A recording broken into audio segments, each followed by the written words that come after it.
আপনার কি কখনো মনে হয়েছে ভারতের মতো বিশাল সামরিক শক্তি দিয়ে যদি বাংলাদেশে আক্রমণ চালায় তাহলে কি হতে পারে? তারা কি আসলেই আমাদের স্বাধীনতাকে নষ্ট করতে পারবে, নাকি বাংলাদেশ এমন কিছু দেখাবে যা গোটা বিশ্বকে চমকে দেবে? আজ আমরা এমন কিছু বাস্তবতা নিয়ে আলোচনা করব যা আপনাকে বলবে কেন বাংলাদেশ অপরাজেয়। তাই শুরু থেকে শেষ পর্যন্ত দেখে নিশ্চিত করুন যে আপনি আমাদের এই গল্পের অংশ হচ্ছেন। বাংলাদেশ বনাম ভারত, বাস্তবতার আলোকে। বাংলাদেশ ও ভারতের সম্পর্ক বরাবরই ঘনিষ্ঠ ছিল, তবে সাম্প্রতিক সময়ে রাজনৈতিক ও অর্থনৈতিক স্বাধীনতা নিয়ে ভারতের কিছু অস্বস্তি স্পষ্ট হয়েছে। বাংলাদেশের নিজস্ব রাজনৈতিক সিদ্ধান্ত ও উন্নতি কিছু ভারতীয় মহলে ভিন্ন প্রতিক্রিয়ার সৃষ্টি করেছে। আর এই কারণেই গুজব ছড়িয়েছে যে ভারত বাংলাদেশের স্বাধীনতায় আঘাত হানতে পারে। কিন্তু এমন কিছু করার বাস্তবতা কি আদৌ আছে? ভারতের সামরিক বাহিনীর শক্তি নিঃসন্দেহে বিশাল। তাদের 13 লক্ষ সৈন্য, অসংখ্য যুদ্ধবিমান ও ট্যাঙ্ক রয়েছে। কিন্তু এই বিশাল বাহিনী শুধুই সংখ্যা নয়, তাদের বাহ্যিক সীমাবদ্ধতাও রয়েছে। ভারতের অভ্যন্তরীণ সংকট, যেমন কাশ্মীর ও উত্তর পূর্বাঞ্চলের বিদ্রোহ, তাদের অধিকাংশ সামরিক সম্পদ ধরে রাখে। এর ফলে বাহ্যিক কোনো যুদ্ধে সম্পূর্ণ মনোযোগ দেওয়ার ক্ষমতা তাদের সীমিত। বাংলাদেশের একটি বড় সুবিধা হলো তার ভূ-প্রকৃতি। আমাদের নদী আর জলাভূমি ভারতের মতো একটি বিশাল বাহিনীর জন্য বড় বাধা।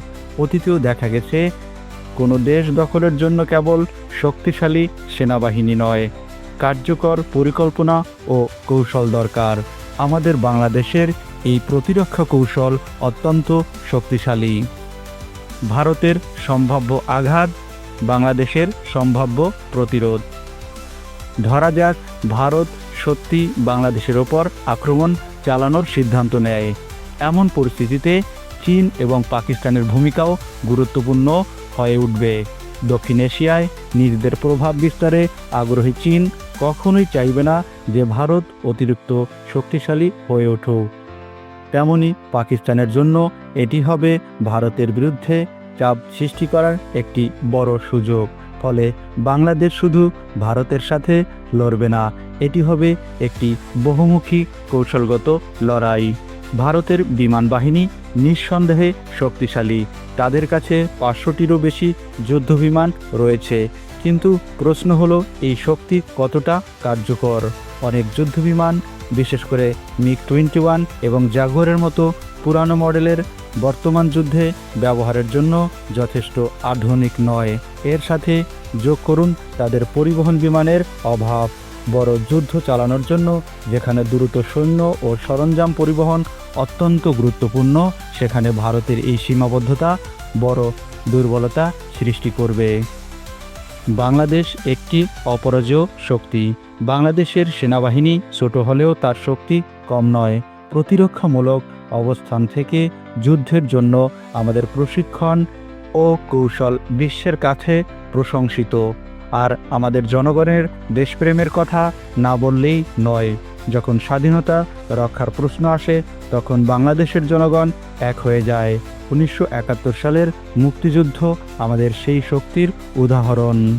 বাংলাদেশের আরেকটি বড় শক্তি হলো তার মিত্র চীন এবং পাকিস্তান। সরাসরি যুদ্ধে না জড়ালেও সামরিক সরঞ্জাম, অস্ত্র ও কৌশলগত সহায়তা দিতে পারে।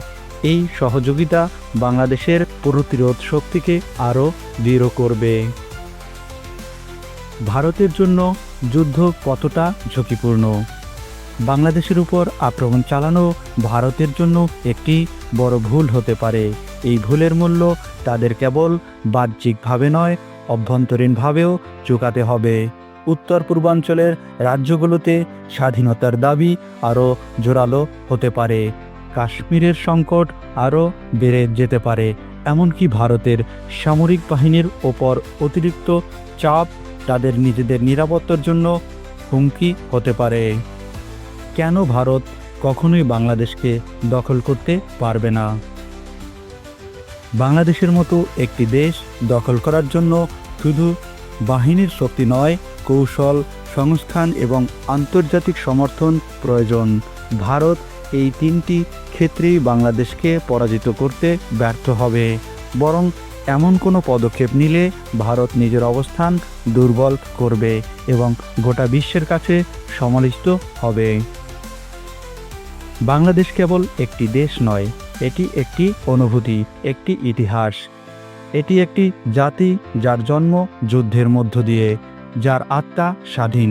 আমাদের সার্বভৌমত্ব, আমাদের গর্ব, আমাদের ঐতিহ্য রক্ষার জন্য আমরা সবসময় প্রস্তুত। তাই গর্ব করে বলি, বাংলাদেশ অপরাজেয়। আপনি যদি বাংলাদেশের এই গৌরবময় গল্পে গর্বিত হন, তাহলে এই ভিডিওটি শেয়ার করুন, লাইক দিন আর চ্যানেলটি সাবস্ক্রাইব করতে ভুলবেন না। দেখা হবে পরবর্তী ভিডিওতে।